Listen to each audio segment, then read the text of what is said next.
Welcome to the Grappling Rewind podcast. Welcome to this week on the Grappling Rewind podcast. In this week's show, we're going to recap Fight to Win 190 and talk a little about the FloGrappling awards that they put out a couple weeks after our awards. As always in the show, I'm your host, Maine. Join my co-host, Zach. How you doing, Zach? Good. It's been a busy week for you. It's been a busy week for me. Been a really busy week. But I'm here. Yeah. We're doing it. We're doing this. This is the latest, one of the later shows Zach's ever done. So Zach is very much a morning It's probably person. the latest that I've ever done, starting at, 8:50 right now? Something like that. Yeah. Josh and I routinely do them at like 11 or like midnight. My standard bedtime is about 10 minutes from now, so if I drift off in the middle of the show, you guys know why. So we're going to do it. Not a whole lot of news this week. We have ADCC news is pretty much the same as it's been this last week. It's been a pretty quiet week. We are starting to get a lot of entrants for trials for ADCC trials. Yeah. Mo Jasson, the event coordinator for West Coast ADCC. trials.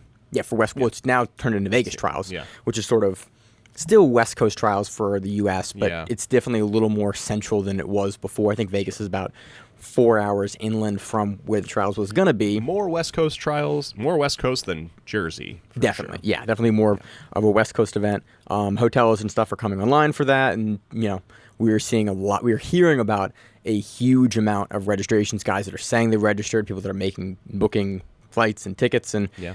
I'm doing the same thing right now. Hotels are pretty cheap, so it'll be fun. That's in April. We're gearing up for South American trials, which happened. Both of them happened in February in Brazil, so that's coming down the pipe soon. But other than that, it's been a pretty quiet week. We just have Fight to Win this week. Big news for Fight to Win is they apparently are back on Flow, Yeah. which we didn't know about until Came in last second. 2 hours before the event. Yeah. We figured out that they were back on Flow, so awesome to get to continue to talk about them on Flow. I assume that this is another long-standing multi-year deal, but I haven't really heard anything about the nature of the deal. I think the initial deal was 5 years, so I assume that they have re-signed for a much longer Well, it's deal. nice to have something on Flow. I think they have so many key events that you're going to want to have access to that you need to have Flow for. But it's nice to have something on Flow every single week that you can watch, right? I think Fight to Win is important. Fight to Win for very Flow. much keeps this show running on a weekly basis because like this week. Like this week, we have Fight to Win, and I'm very happy to have Fight to Win fun matches on Fight to Win. If we didn't, we would be doing the scramble to find out, like, all right, what do we cover, or what event was like a secondary event that didn't feature good, not good, big name grapplers like Fight to Win does every week.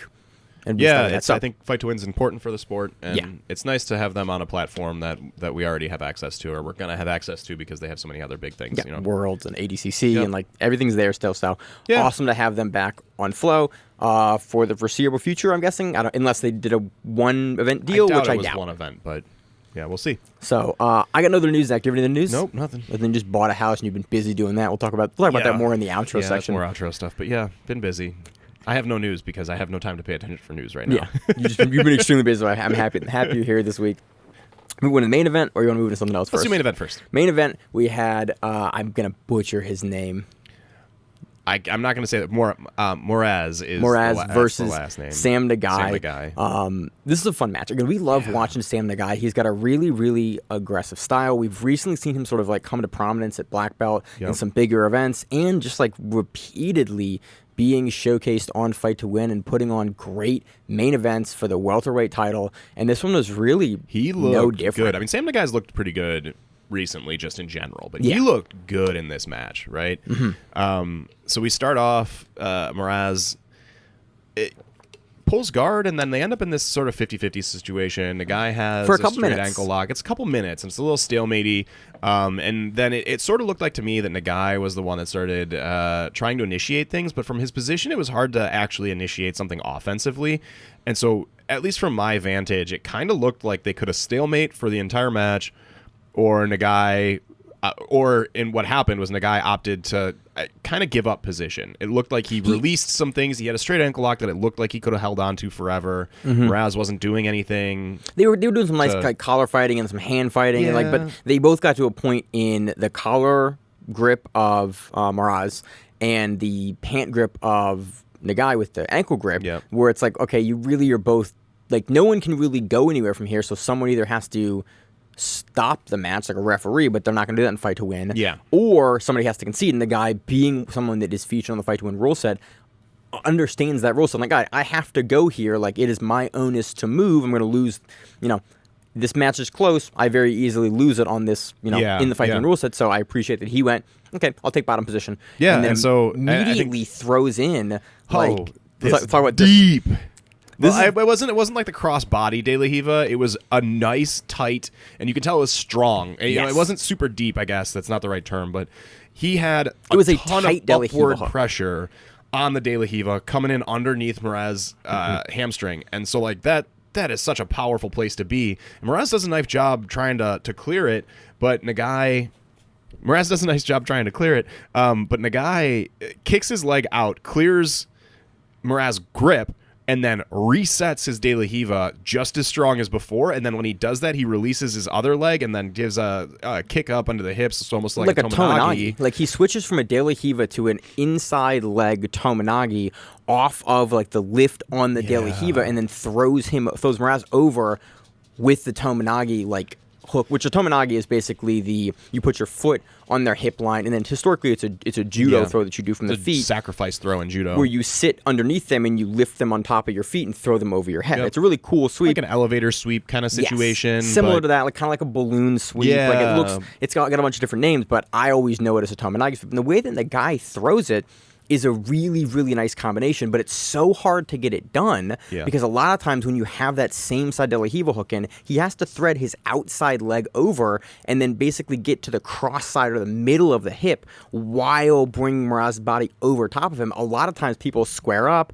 and you can't get the motion from the top player as the bottom player when you swing out far enough. But Nagai does a great job swinging out far enough to get the movement he needs from Moraes to get under his hips, to get him to have to settle on the Tomonagi hook and take him over. It was just like, we watched it, I think, really nice. 4 or 5 different times of like, how did he do that? It was beautiful. It's rare to see. The thing that got me about that, though, is, I'm a stickler, and I'm big on these like little things that people do that make, that are huge advantages, right? You do these small things well that are parts of jiu-jitsu, and I noticed Nagai here, after he gets the sweep, Moraes does a nice job, started trying to collect the inside knee hook, and so his leg's inside. It's not Nagai's leg that had the De La Riva, but the one that actually did the Tomonagi, which is kind of hard to clear a lot of times. And so because you get stuck in the center of the guard, and you can easily be kind of collected back into the half guard, or because you're shin to shin, they can push you over and start moving into another kind of guard from there. And Moraes does that a little bit. He starts getting into that position, and the guy settles his base down, shifts his weight, and then windshield wipers that leg beautifully into the position where his foot is sort of underneath Moraes' butt cheek, and he can't reset and then settle, and then the guy settles his hips down. And like that sequence, that windshield wipering your leg, clearing the foot, is super important in a lot of these situations, especially after you sweep it. If you sweep to standing, like clearing your legs and getting your feet into good position is huge. Because you can sweep yourself a lot of times into an active guard of someone who is trying to immediately counter you because again, the guy doesn't have a great base. Nagai does have a great base, but most of the time, even at all levels, when you sweep like this, it'll take you a second to land and then reestablish your base. Nagai does this great leg movement while kind of maintaining his base to prevent Moraes from being able to get back under him into a preferred guard, into like a lasso guard, which he played throughout the match, into another guard. He kind of played like a low half guard as well throughout the match. Doesn't let him get there. Yeah, and I think that's a subtle thing that's worth paying attention to if you're trying to pick up on little things in the sport that are really, really effective. I spent half of my class on Friday teaching how to like windshield over the legs from this from a similar position to this. So when I saw it happen on Friday, I was like, hell yeah, I taught good technique. It's always very nice to have that reinforced as an instructor. A little bit of validation. Hey, that thing I taught that I said was really important when you're like, I use it in a passing context, but like that thing I said and talked about, here is it in action on a main event in a big organization for a title. Like, it was cool. It's very validating. It's cool to have that happen.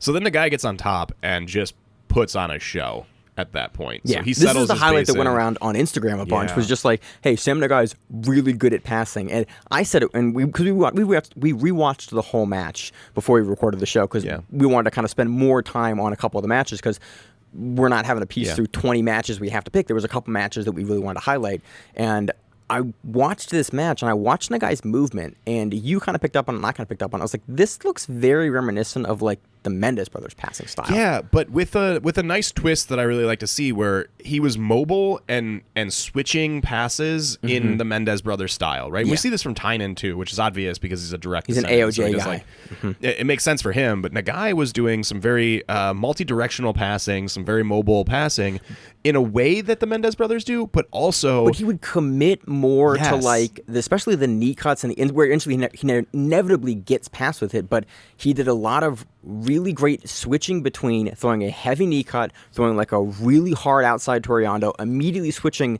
Moraes all the way over to the other side on the Toriando, getting that stuffed, coming back out, coming back in with another knee. It was just.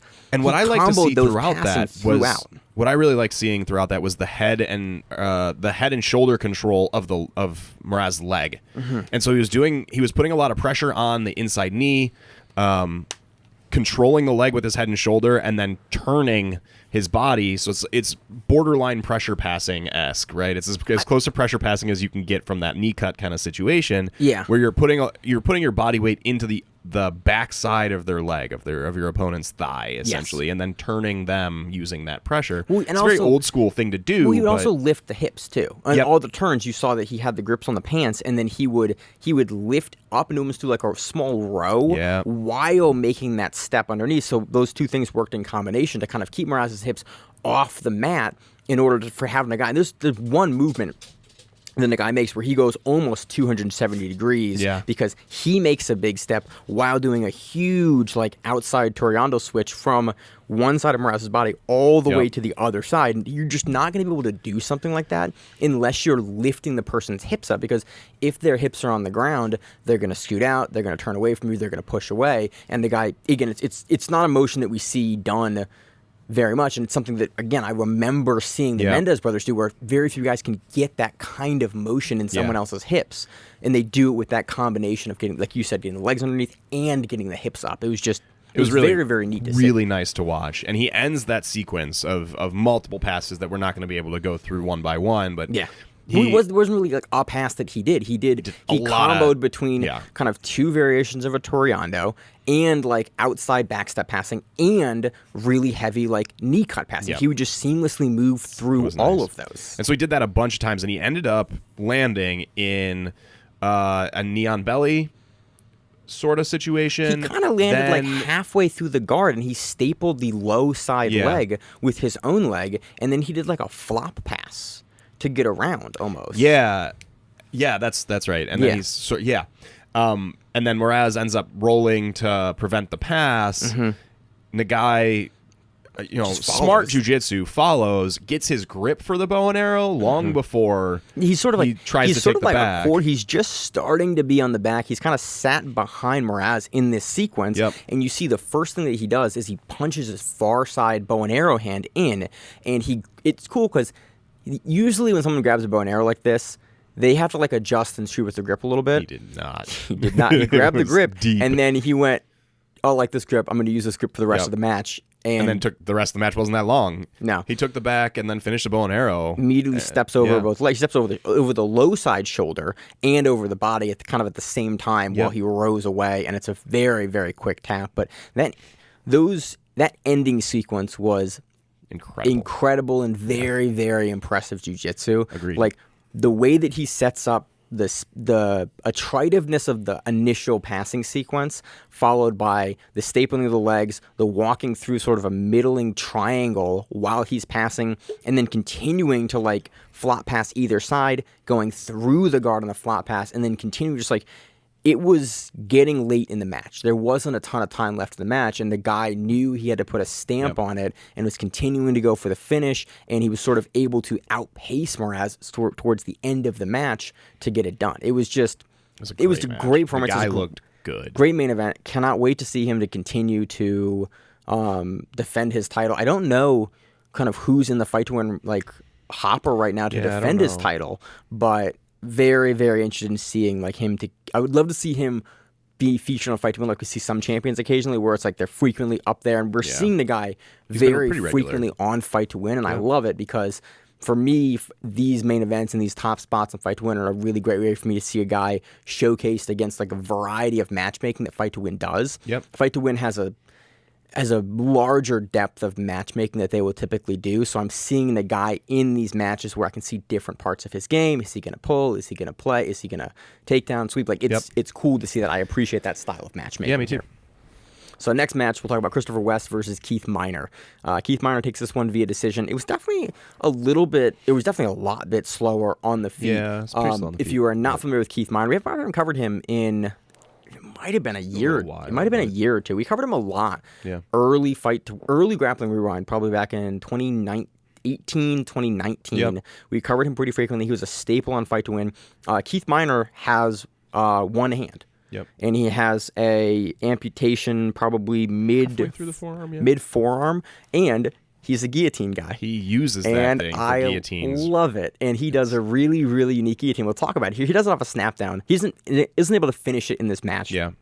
But he has certainly before. But he has before. And if you go back and watch Keith Minor highlights, you'll see that what he does is he'll loop this arm in for the guillotine, and he will take his forearm that is amputated there, and he will do it as a modified fist choke into you, and he points it up under your neck and points it into your neck, into the arteries.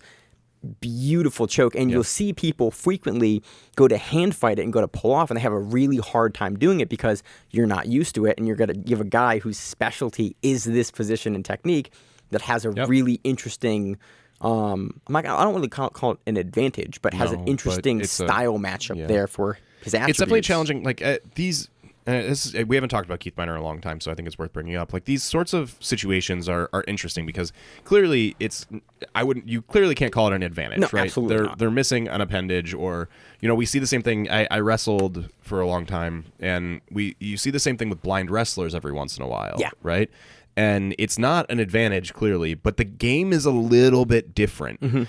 And so you're immediately playing into their game a little more than because they're used to that game that's a little bit different because it's what they play every time. And your game has to be a little bit different because it's not what you do every time. So you're not practiced against that. And so there's some weird things, weird adjustments that you have to deal with, and getting out of that guillotine would certainly be one because you're used to defending. I'm used to defending guillotines where hands are involved, and I can grab the meat of the thumb. That's what you do. Yeah, there's ways that you defend a guillotine.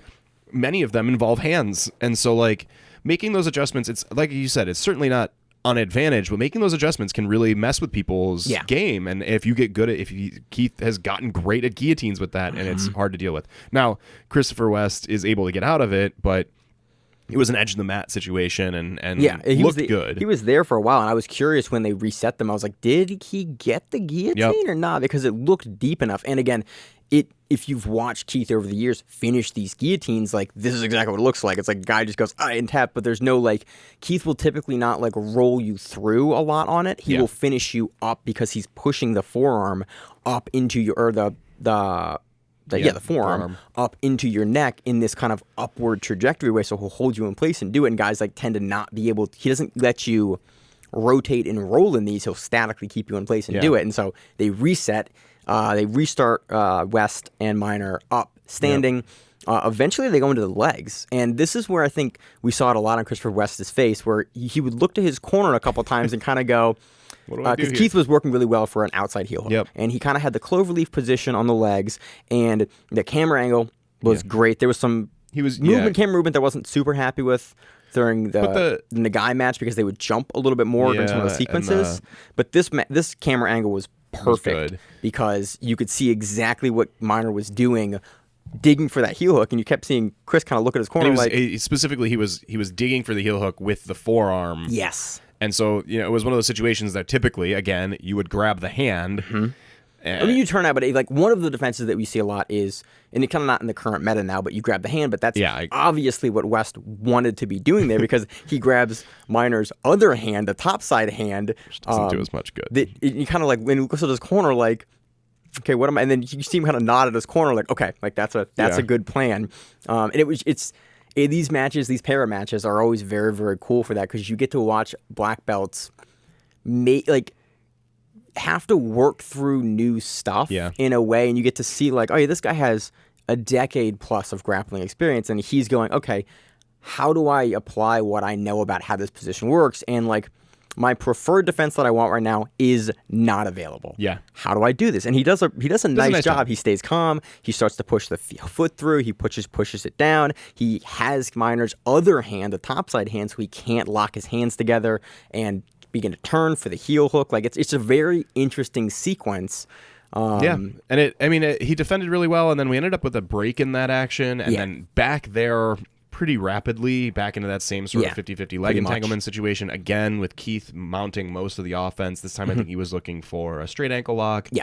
And then time runs out, but essentially Keith had 3 plausible submission attempts throughout the match. Yeah, submission attempts that required Chris West defended. Defense. Yeah, required. He defended nicely, but West did not mount an offense. Keith takes it on decision, and it seems like the right call to me. Yeah, definitely. I definitely agree with that. I would love to see the AJP and Fight to Win's on a bunch of para matches before, like actually straight up like para jiu-jitsu matches and like judo, and Fight to Win's kind of done some of these. I love to see them. I love to see those grapplers showcased. AJP does an entire like para event, which is always awesome. I love to see it. I've done some commentary with some para athletes before on Riverfront Fights. Like that's a We Defy organization, so they frequently feature combat veterans. They're cool to see. I love that community is getting into grappling, and it's awesome to be able to cover Keith again on a co-main event. Yeah, and Keith obviously not someone that needs to be, or that is in these para type of matches, because the dude just murders people that have all of their limbs, and it's great awesome. To see. Yeah. It's cool. I really like his game. It's a modified guillotine game, and as a guy that just throws like one choke in myself, I like seeing guys kind of go, I don't know how to deal with that. It's just it's a pleasure every time. So next match we're going to talk about is Antonio Cicconi versus Thomas. I'm going to have a trouble with this guy's last name. Marikano. Thompson Marikano.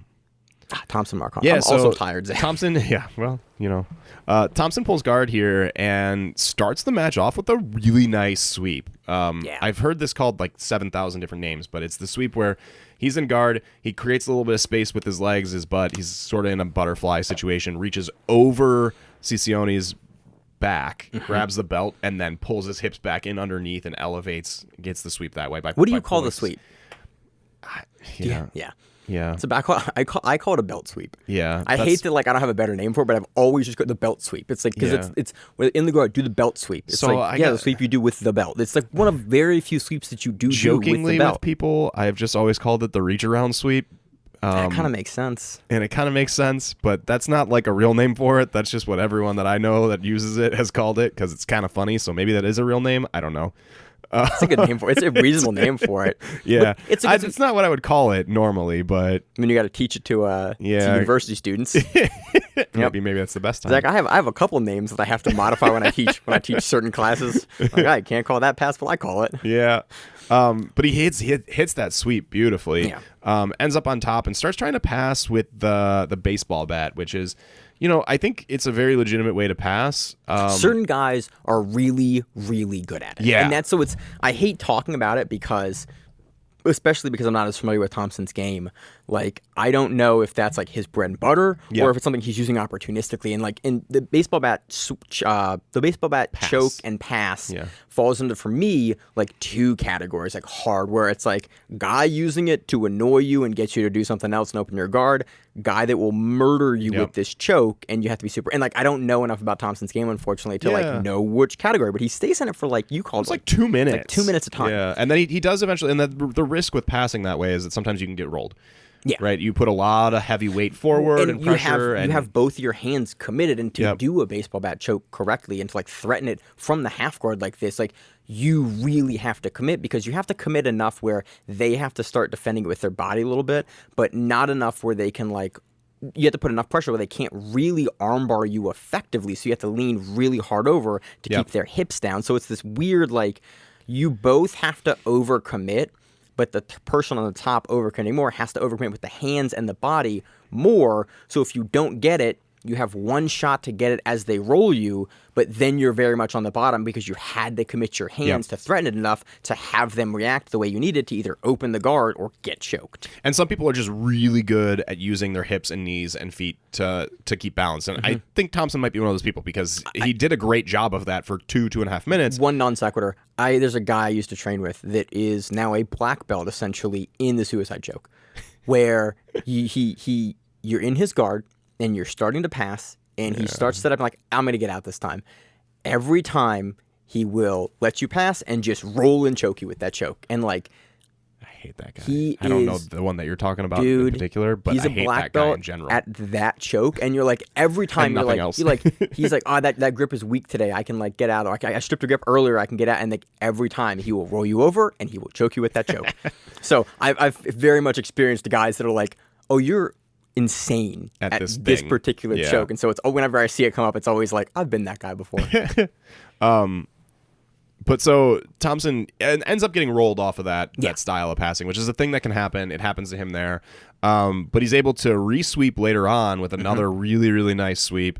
And then immediately he immediately lands in Neon Belly, and it's that brutal. I call it the power Neon Belly because it's the Neon Belly that you're Neon Belly, but you're like not nice and deep based out. You're like on them, like over top of them, and you like if you ever played Melee, it's like the Falcon knee where you're just like you're driven into them on it, but you're like you have a tight base. You don't have a nice base. You're like you're looking to move with it immediately. And it's that's the thing. You're looking to move with it, and it's not the Neon Belly that I play because I like to sit in. I prefer a Neon Belly that.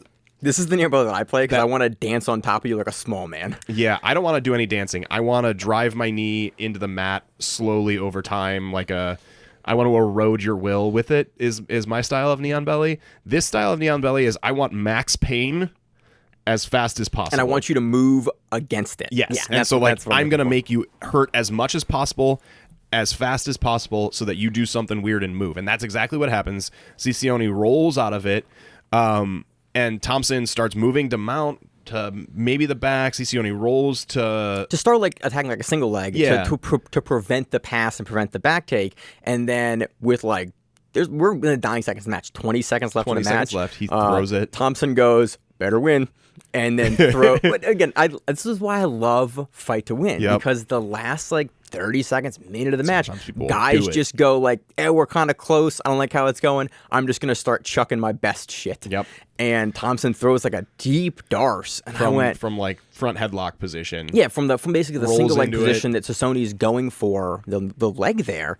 And like, the camera switches here, so I didn't exactly see how he rolls. Yeah, there's some weird camera switching in this one. But he goes from like being single-legged, with like on his knees, to just dropping under with this Darce. And I looked at it, I went, this is kind of like this is a pretty deep Darce. And he has the hand crawled all the way on the back. And I went, you can see him kind of tapping on Cicconi's back with his fingers to inch it forward. But with chokes in the last like 20 seconds, you always wonder, you're like, is it tight? Is it not tight? Yeah. Is he bullshitting? Is he not bullshitting? And so I get to play along as an audience member, like, I'm not sure. And then it counts. He gets him. Yeah, he finished with 10 seconds left with that Darce. It was really nice. And I think Thompson was pretty dominant that whole match. It was a nice display. And I think I liked watching that type of... I like his style of jiu-jitsu. It's enjoyable to watch to me. Very, very nice pressure forward and like continuing to push. And like he's using the threat of submission. Again, using that not bow and arrow choke. Baseball bat? Baseball bat choke. Yeah. It's late. It's late, Zach.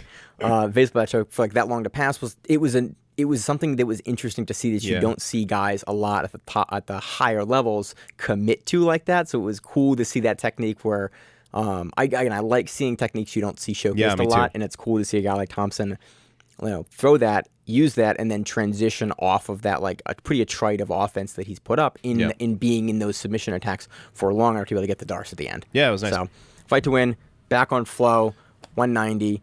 Very happy to have him back. I was super concerned. I was like, I really hope that like they're going to be someplace that we can watch him every week, because I had flashbacks of like not having anything to cover. I was like, oh no, fight to win. Yeah. Please don't go like event only. That would suck. Yeah, it would suck. Super happy. I don't have the budget for that.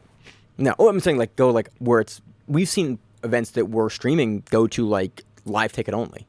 Oh, and yeah, I was like, I was really hoping. I was like, oh, please don't do that, Seth. I'd be so upset. I doubt he would do that, but that is worst case scenario. That's what I was. We was 2 hours before the event, and we found out. Yeah, that's true. We were in the chat going, I kind of thought they might end up doing like a YouTube thing or something like that. But yeah, we've seen folks do it. It just 2 hours before is definitely like it's cutting it close. One but of that's the not closer uncommon ones. in the general world of things. It's just not been normal for the jiu-jitsu community. Yeah, correct. So that's awesome. So we have. It's again a shorter episode this week. We talked about Fight to Win. It's awesome. We don't have anything to preview. We could pull the preview forward for Who's Number One into this week. We talked about that, but I didn't really. I don't really like doing that. If we couldn't watch Fight to Win, we were going to do that. But we could watch Fight to Win. But we did get to watch Fight. So now we have belated. I like talking about it every year because it's always funny to have. It's always interesting to have a different perspective. The FloGrappling Awards. The voting for the FloGrappling Awards is out. Zach and I perused through the listings and. Have our own thoughts. If you have thoughts about this, feel free to DM us on Instagram at Grappling Rewind. If you have thoughts about you guys are wrong, or you guys are definitely right. I pulled for some of our stuff a couple weeks ago when we did our end of the year show. Yeah. But Flo's doing theirs a couple weeks after ours, and so I wanted to talk about it because it's interesting. Let's start with the top. Male Grappler of the Year. They have the drop down. They have Tainan Dalpra. We have Diego Pato Oliveira. We have Michael Galvao, Michael Musumeci, Kainan Duarte, Cade Rotolo. Yeah. I don't really want to make picks here for this one. I think this is a solid list overall. The other ones, I won't make picks. This one, I'm making a fucking pick. Pato should take this. That dude was by the way, dominant online, this year. people are like, yeah, fucking Pato, definitely. With the guys on the list. In my opinion, everyone on this list had a great year. Subbed Mikey Musumeci. Yep. That's enough, right? That's but also, that's up there. Pans, Worlds, at weight and... Pans World. No, I'm waiting absolutely. Pans please Worlds. slow down, Zach. What else he has there? He took.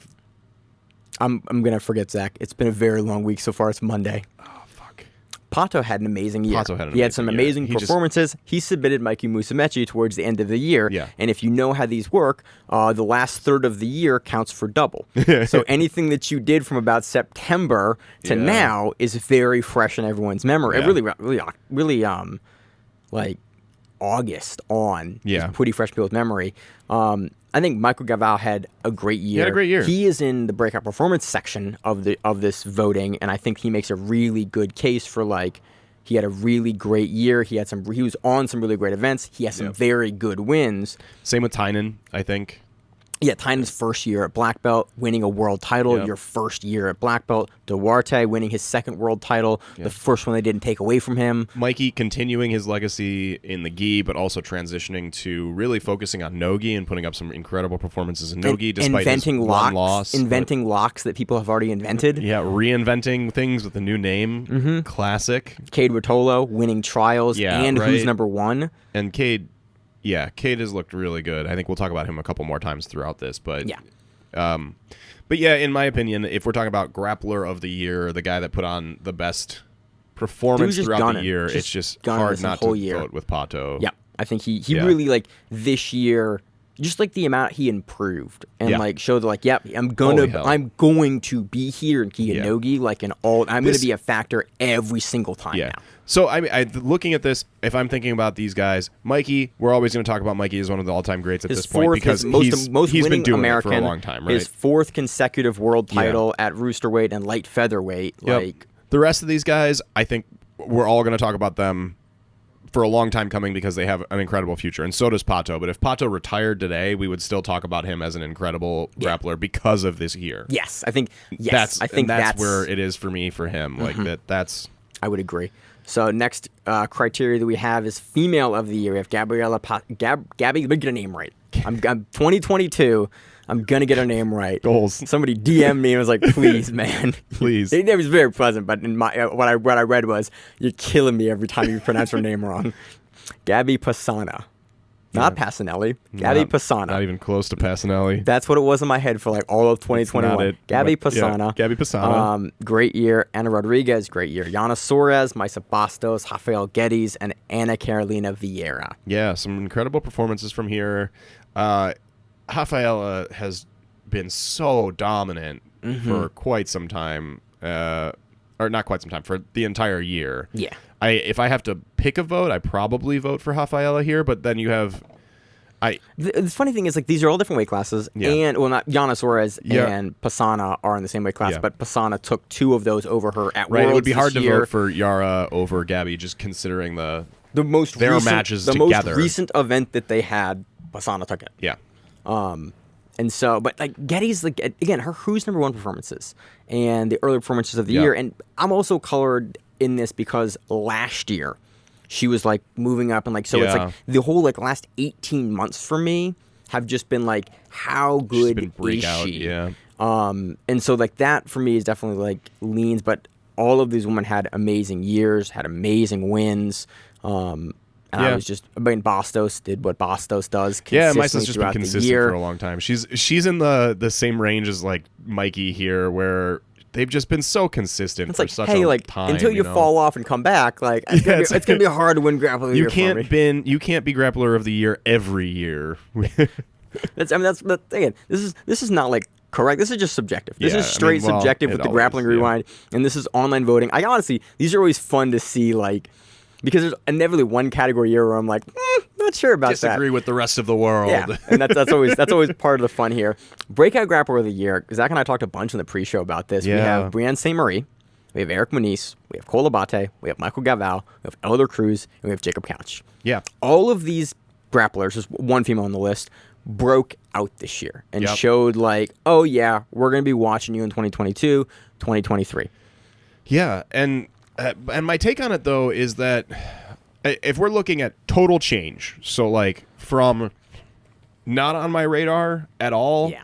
to on my radar. Breakout Grappler is such a weird criteria Right, because like, it's- well, what does that mean to you? Like the guy that you didn't know that won the most stuff, the guy that you didn't know that impressed you the most, like because those are different things. It could also just be you could look at this list and vote for the guy that you think is the best on this list, which I don't think is what you're supposed to do, but it could be Right. done, right? And so for Eric me, Moniz winning a world title at black belt, like, right, that was huge, and he was not known before that. Well, he but- was absolutely. Well, I mean, he was known. And that's, He was- but yeah, that's why yes. Muniz for me is a weird thing on this. Like, but he missed his whole brown belt career. We Yes. kind of saw him at purple, saw him at black. Oh, he can still do it. Where Yeah. it's like, but we knew he wasn't about known him on the like pro scene in the same way as, in the as sa- some of these he other was, guys, right? but not in the same way. Like Elder Cruz has been around for a little bit. People have known about him. Jacob Couch was on a show, and that's why we knew about Yes. him, really. And so, like, I don't know. I don't. he had breakout necessar- performances this year. Like his He had run at breakout Who's Number performances One, this and his matches there, like Yeah, showcase incredible. in the trials matches, like placing at trials, like that was he broke. He was so for me. You have a strong opinion that it's Yeah, I Abate. do. And I had a and- strong opinion that it is Abate, but very closely behind, Yeah. based on what criteria you're using for Breakout Grappler, it's Couch. Yeah. So here, my thing though is that Cole went from. But I agree with you on your points yeah. here.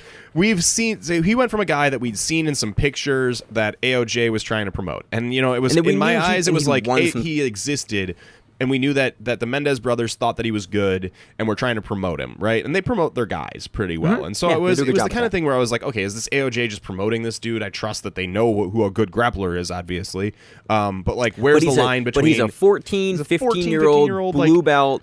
Like, So in my I head- assume that you're going to be great in, you know, 2 you're years. going to win blue belt, you're going to win purple, you're going to win brown, and then we'll start seeing you more on the show at black in 3 or 4 years. And that's what we saw with Tynan, right? 2 years ago, we started seeing Tynan show Yes. up in pictures, show up on AOJ stuff. 2-3 years ago, we started showing he was a purple belt, And right? this kind of also kind of And, covers like- how we do the show, where we primarily cover like the black belt divisions, Yeah. and that's honestly kind of even changed nowadays because it's much more mixed than it Yeah, used to be. But when especially you for started doing Nogi. the show in 2017, like it was like Royal Invitational.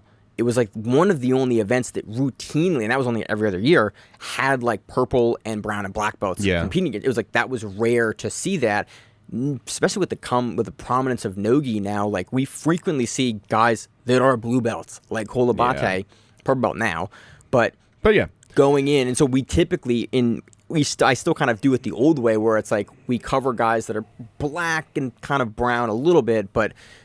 He was a guy that was not really even like on my radar for this year or next year. He's like, when he gets brown belt, we'll start to cover him more. Same. And I was wrong. And then he had a good, he was a fill-in on a fight to win, and we were who's number one, and we were like, okay, well this kid's pretty good. And then he was a fill-in for the who's number one big tournament. And then he got a And lot had of a- shit, and then everyone went, Oh, he's really yeah. fucking People were good. like, oh, this is just Flo like jerking off AOJ because Yeah. they like him, and then he showed up, and we were all like, oh, he should be here. He should be here. Definitely should be here. Then the dude wins ADCC trials, right? And so like that's the thing. The other two guys on here that I would really consider for this are Elder Cruz and Jacob Couch. both of which were at the same trials and did not win. Correct.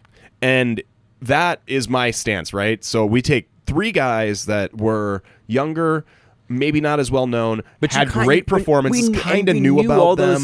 We knew those guys. Like Gaval, I think last year, like we knew about him more. Like he was known last year. Yeah, that's why he's not on my list, because he was too high to start at the beginning of the year. Like, I knew about him too much. Yes. He had too many good performances at the start of the year, so he can't be on my list because the change is not that big for him. Yeah. Even though he had an incredible year. He's black belt now. He was not a black belt going into the year. Yeah, but he was beating black belts pretty regularly since down he was in Brazil. Blue belt, much like Kolabate. Like blue belt is the new kid's kid's black belt.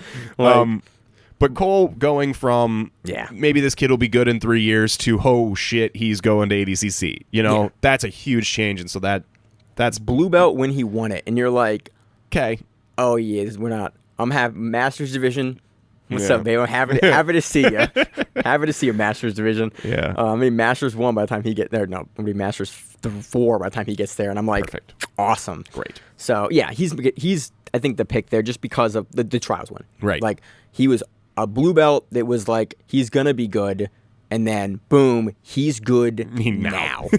And he's good now. That's always cool. It's cool to be, like, wrong about what you're putting. That's my favorite thing to be in this sport. Yeah. It's like, I was like, oh, he's going to blow him out. Again, surprises are not the best. taking anything from Brian St. Marie. Who also won trials. And had a great performance. Amazing. But Abate coming in and doing what he did is just... Brie St. Marie had some good performances last year, too, though. She's in a similar situation for me as Micah Galvao, where it's a person that had some really solid performances coming into the year, so your starting point is higher, and it's harder for me to vote for that, you know? So next we're on to Match of the Year. We have Esteban Martinez versus Cameron Malot at Emerald City Invitational. We have Muhammad Ali versus Felipe Andrew at IBJJF Heavyweight GP. Roberto Jimenez versus Cade Rotolo at Road to ADCC. Cade Rotolo versus Ethan Krallenstein at Who's Number 1. Victor Hugo versus Nicolas Murgali, IBJJF World Championships. Amanda Leve versus Gabby Garcia, Who's Number 1. Yeah. So that one, first of all, that's interesting. That one is in. All right, let me lost the mouse here. Match of the year, like that was one of the most surprising matches of the year. Yeah, it was a huge upset. And I it was wouldn't the really first put time it as that match of the year. Yeah, like, nothing away. The match itself wasn't that exciting. It was super exciting. Well, it was exciting because Gabby lost, but it was exciting because Levy showed like another level to her game in a way that we hadn't expected before. But I think most of it was because many people had written her off, like took Gabby Garcia to win the whole tournament, and that was it. Yeah. And then Levy beats her in the first round. It was like, oh snap, we knew Levy's good. I've covered Levy for 5 years now. Like at trials, she won trials. Like we knew she was good and she could compete at the level. It was a huge upset. Yeah. I don't think it's match of the year. I think it was a phenomenal one of the upsets of the year. Upset of the year for me. Upset of the year for sure. And upset of the year makes sometimes is enough to be match of the year too. But I'm also looking at like, okay, what was going on during the match? And that match, Levy had some awesome attacks, but it wasn't like this kind of. So for match of the year for me, I either want it to be this crazy back and forth, who's going to win? I'm on the edge of my seat. That's my criteria every year for match of the year, which always makes it hard because we tend to think, or at least when we do the recaps, I do 53 shows a year ish. I think about like, okay, what happened? Was it a good match or a bad match? And then who won the match? As we get 6 months beyond matches, I tend to forget a lot of the nuance and details about the swings of the match. So this category with how I think about it is always extremely really hard for me end of the year. So I either want to see that, or on the other hand, I want to see a match that was just such dominance, just such a display of skill from one person that I come away awestruck at what they're capable of. Like those are match of the year for me. Cade Rotolo versus Ethan Krallenstein? Yes, that's what I mean. The rematch that answered all of our fucking questions. Holy shit, did Cade put on a show? Because the first, if you don't remember, we talked about this. This was on our list too. Yeah. The first match was very close. You can make a strong argument that Krallenstein won it. Yep. He didn't win it in the eyes of the judges that day. There was a lot of controversy, so they ran it back. And a couple months later, Cade showed that like soundly beat Krallenstein and then submitted him. Yeah. With a Darce. And was on the offense the whole time, just attacking. in a way constantly. that we haven't seen him be able to do as much versus like top level nogi guys. Hadn't. Hadn't. That's what I mean. But Hadn't. have now. But hadn't this was up until that point. This was pre-trials. Yep. And this was a match that arguably he didn't win the first time. Yeah. So with that going into the match, and then just see him just at next gear the entire match was like, holy shit. It was an incredible match. That out of this list, that takes my vote. I also want to point out that Victor Hugo versus Nicholas Murgali, I'm not sure if they're fucking trolling people here, because this is the match where Murgali flips off the sidelines, we'll say, and gets DQ'd from all of Worlds. And, like, it was a good match. Murgali put on a performance. Murgali won the match and then got DQ'd. It was an interesting match. I don't think it would be on here. And so, God, no. So this really feels like, it kind of feels like Flo trolling IBJJF a little bit. Which is deserved. Yeah. Like, that's deserved. I think for this one, like, it's like. It makes me chuckle. It does make me chuckle. I appreciate that they had the balls and put it on. Yeah, me too. They used to go like, good on you guys. Appreciate it. I mean, maybe they did think it was one of the matches of the year. I mean, it was a good match, but it wasn't. We didn't see Murgali a ton, so it answered. It was a bunch of questions about how they were going to go, like what Murgali was going to look like. So there are reasons to put it on this list, but none that are, in my eyes, big enough to actually put it on the list. Yeah. Other than it's a troll. But hey, props to them, and it's there. It's your list, man. Like we've had some matches. We've had some stuff we talk about on our end of the year show that like wouldn't make it on any of your list, but it's like, but why? I liked it. It's on my list. I liked it, which was what we do. Good for them. So next we have submission of the year: Gordon Ryan versus Wagner Hosha, the Triangle. Yeah. We have Gabriel. We know where Zach's vote's not going. It was fun. It was interesting. It was interesting for a bunch of reasons. It wasn't spectacular though. No. Yeah. It was interesting. Gabriel Souza versus Gabriel Souza's north-south choke of Mikey Musumeci. We fucked that up. Yeah, Pato didn't beat Mikey. So the entire segment is just us fucking that up. Yeah, sure.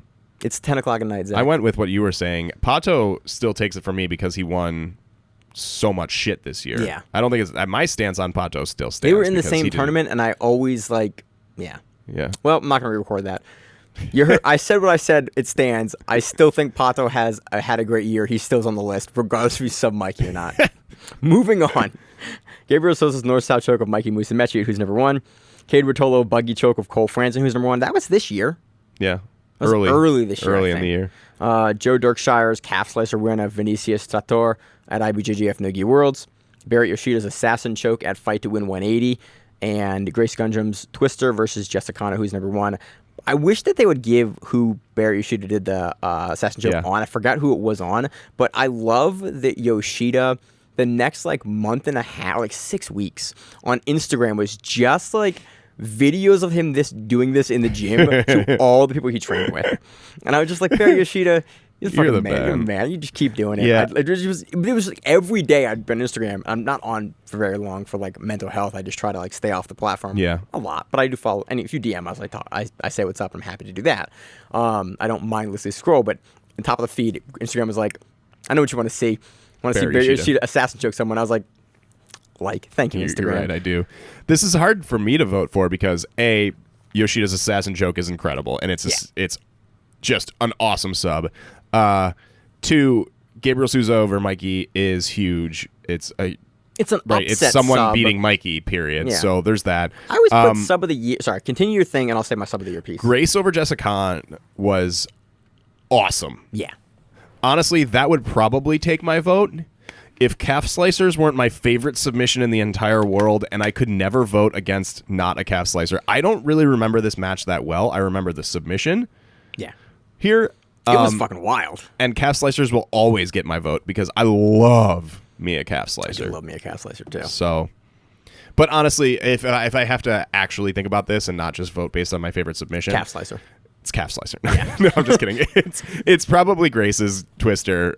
Twisters are interesting. You don't see them that often. No. And it was well applied and appropriately timed. And Khan is super high Jessica level. Khan's very high level, yeah. And that's why, again, these are, for me, for submission of the year, it has to be a couple. There's 2 criteria. There's one, wildest shit that happened, regardless of level. Yeah. Which a lot of times turns into world ranked top level guy in world versus local guy. Yeah. Which is for me, a little unfair. Those sometimes. are cool subs, but it's like, you're not quite doing the same thing. Like, you can hit me, like, with any world ranked guy can hit me with probably what they want, and it'd be really cool. Like, and it's just like, it's like it's a level thing. That's one criteria, is like coolest shit that got hit this year. And then there's other criteria of high level match where someone hits some cool shit, and which is always kind of what I gravitate towards, because like the meme chokes are great, but like we don't really cover a whole lot of Naga. Yeah. Where it's like, this guy did a Naga, you're like, that's not fair. Yeah. Like world ranked number 12 guy versus, random guy, and he decides to half through the match do a flippy flip into like a reverse Darce Anaconda combo. You're like, how? I don't know, man. He just got him with a reverse 10 finger. Yeah. So yeah, the calf slicer is great. I love a calf slicer. I love the Yoshida choke just because it was like, I saw it for which like goes against 6 everything weeks. you just said. Yeah, but like, I know, sorry, it doesn't get my vote, but I just like, I really enjoyed that this year. So I think we're in the same place. I really enjoyed the calf slicer. You really enjoyed the assassin choke, but the real vote probably has to go to Grace. Yeah. This is such a subjective one. Gabriel versus Mikey, like, nobody saw that coming. But it's not that interesting of a sub. It's a north-south choke. It's uncommon. It's Grace kind of rare. Hit a fucking twister. Yeah. At high level. We haven't seen a twister at high levels since like 2010. That's not true, but I'm exaggerating. But my point is, like, it's just not that common. It's not common. It is not a common submission that we see. We also don't see a lot of calf slicers. Yeah. For me, it's the calf slicer. Awesome. Me too, then. To beat Chator. Are we allowed to vote for that? Yeah. Yeah. I fucking love a calf slicer. To beat Chator with a calf slicer. And like the sequence was wild. Chator didn't want to tap to it. No, he had didn't. to tap quick. Yeah. It was cool. Because calf slicers are the shit. Yeah, they're awesome. They're just really hard to set up. And so I have a lot of respect for if you can set them up properly. Yeah.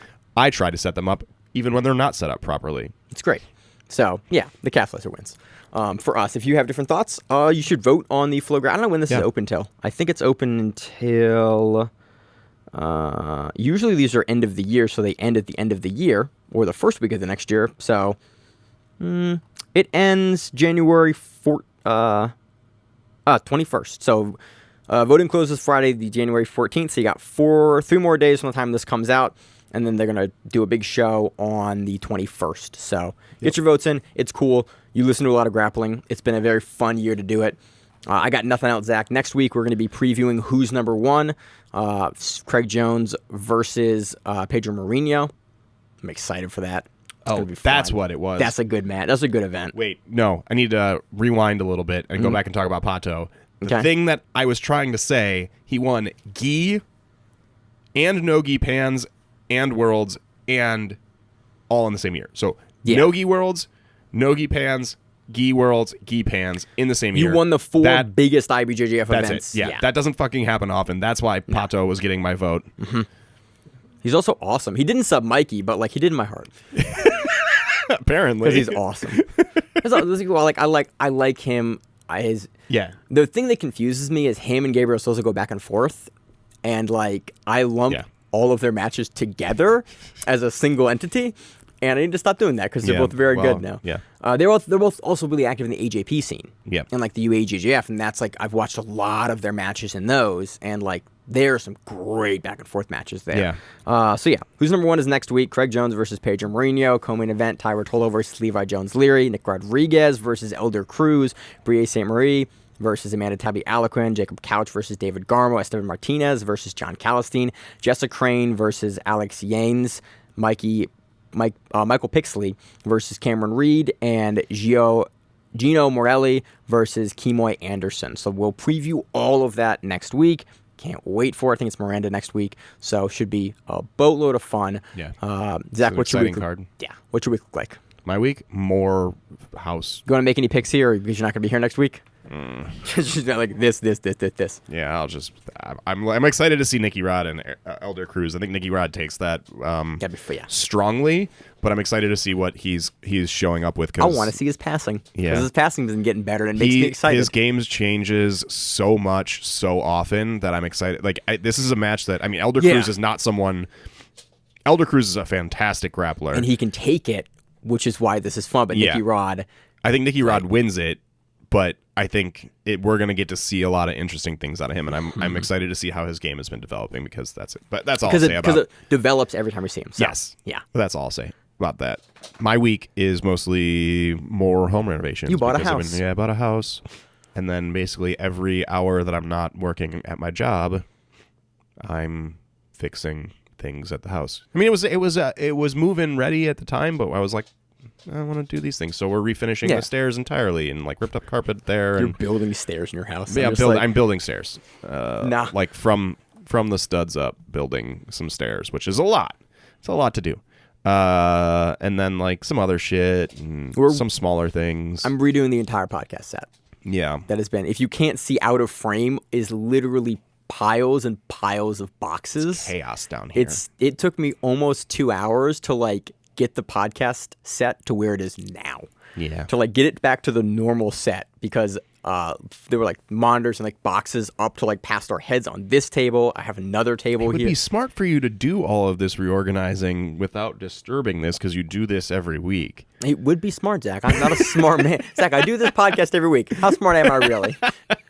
Yeah, no, it's so hopefully in the next like couple months, but we can't get any bookshelf because IKEA's out of everything. Yeah, IKEA is out of everything. The grocery store's out of everything, and it's been like it's weirdly apocalyptic in a weird way. Talked about gardening last night with my wife. I'm like, just so that you have food. No, if it gets to that, like it's the ground, man. Like I'm just like I'm not gonna live that way. If we lose Wi-Fi, I'm done. Yeah, like I know how I live. I would never be able to get anywhere. No, I'm just saying, like, I don't want to live in that world, Zach. Yeah, if the grid goes down, I don't want to be here. No, like, we lose Wi-Fi. I'm done. Like, I'm just like, nope, we're good. I have no skills that are useful outside of the grid. Out of the grid. Like, we were talking about this because we were doing all these home renovations and stuff, and my wife was, like, jokingly talking about how, like, I don't know, we're better prepared for the apocalypse because we're doing all these things that are, like, building stuff. And I'm like, yeah, using fucking power tools. Give me a handsaw and I can't do any of this shit. Yeah. Like, I can't do a thing without power. If the grid goes down, I'm useless. I'm a scientist. I am too, Zach.